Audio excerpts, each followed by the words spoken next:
May nakita akong isang video mga boss, no, na lumabas na talaga namang hindi ko alam, hindi ko maipaliwanag eh.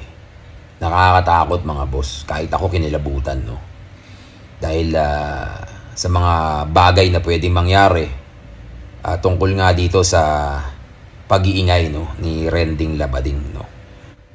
Eto, hindi ko nasaklaw to mga boss, no. Hindi ko nasaklaw dahil maraming taong talagang nanggigigil, galit na galit, no mga boss, dahil sa pinagsasabi nitong si Rending Labading. Dulo sa iyong buhay ay kaya mong baguhin. Mga mali mo ang patunay na di ka kayang palunin. Bawat hamon ay mas lalo lumalakas paniniwala na kayang buminawa ang dating maraming sala. Isang taga-tondo na dito nagpatotoo na may makakamit ang isang batang kangkalo. Bawat hirap na dinanas ay niyakap ng gusto hanggang sa may mapala sa larangang ginusto. Mga naniniwala ang ginamit na sandata. Mga tropa sa kulungan, merong pang pag-asa. Isa man to sa pinala ay malabong matamasa kung wala ang iyong gabay nung kayo'y kasakasama. At sa mga kaibigan na pumanaw ng maaga, bitbit ko ang panalangin sa inyong mga pamilya. Dahil dito masusukat ang isang mandirigma. Tawagin mo siyang Boss Bullet, ang bumanggagibwa. Yon, syempre Boss Bullet here, bagyo ng Batang Quiapo mga boss. Isang mabilis lang to bago lumarga si Boss Bullet. Meron akong gustong i-share sa inyo. May nakita akong isang video mga boss, no, na lumabas na talaga namang hindi ko alam, hindi ko maipaliwanag eh. Nakakatakot mga boss, kahit ako kinilabutan, no. Dahil sa mga bagay na pwedeng mangyari tungkol nga dito sa pag-iingay, no, ni Rending Labading, no. Eto, hindi ko nasaklaw to mga boss, no. Hindi ko nasaklaw dahil maraming taong talagang nanggigigil, galit na galit, no mga boss, dahil sa pinagsasabi nitong si Rending Labading. Pero pinabayaan na namin yan mga boss, no. Hinayaan na namin yung mga tao mismo na di hamak na mas malalawak ang pag-iisip kumpara sa takbo ng pag-iisip nitong si Rending Labading mga boss, no. Pero ito yung isang bagay na kinakatakutan ni Boss Bullet. May nakita akong video mga boss na kahit ako kinilabutan. Talagang hindi ko alam kung ano yung mararamdaman ko, na nag-aalala, na natatakot, na basta mga boss, ang hirap ipaliwanag. Kayo na lang yung bahalang humusga. Mag-comment kayo kung ano yung nasa loob nyo, kung ano rin yung nararamdaman nyo pag napanood nyo tong video na to mga boss. Dahil ako talagang hindi ko talaga maipaliwanag eh. Nakita ko lang to mga boss sa Facebook, no. Talagang hindi ko mapigil yung sarili ko na i-share, no, na ipakita sa inyo dahil talaga namang kinilabutan talaga ako mga boss. Kaya eto, panoorin nyo tong video na to, panoorin yung karugtong ng video na to, at nang makita nyo at kayo na mismo ang humusga na talaga namang ako, hindi ko alam mga boss, kikilabutan din kayo. Sigurado ako kikilabutan din kayo at hindi nyo maunawaan kung ano yung mararamdaman nyo pag napanood nyo tong video na to.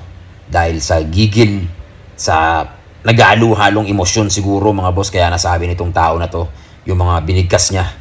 So eto mga boss, panoorin nyo. Siyempre huwag nyo kakalimutan, Batang Quiapo, Monday to Friday, siyempre 8 PM na mapapanood nyo sa I1TFC, Kapamilya Online Live, A to Z, TV5, siyempre ABS-CBN. Yan, panoorin nyo, subaybayan nyo gabi-gabi mga boss, dahil walang ibang hangad si Direk Coco Martin kundi mabigyan kayo ng mapaglilibangan at mapupulutan ng aral siyempre gabi-gabi. Iiyak kayo, tatawa kayo, matatakot kayo, kakabahan kayo, lahat-lahat ng klaseng pwede nyo maramdaman ay dito nyo mapapanood siyempre sa Batang Quiapo.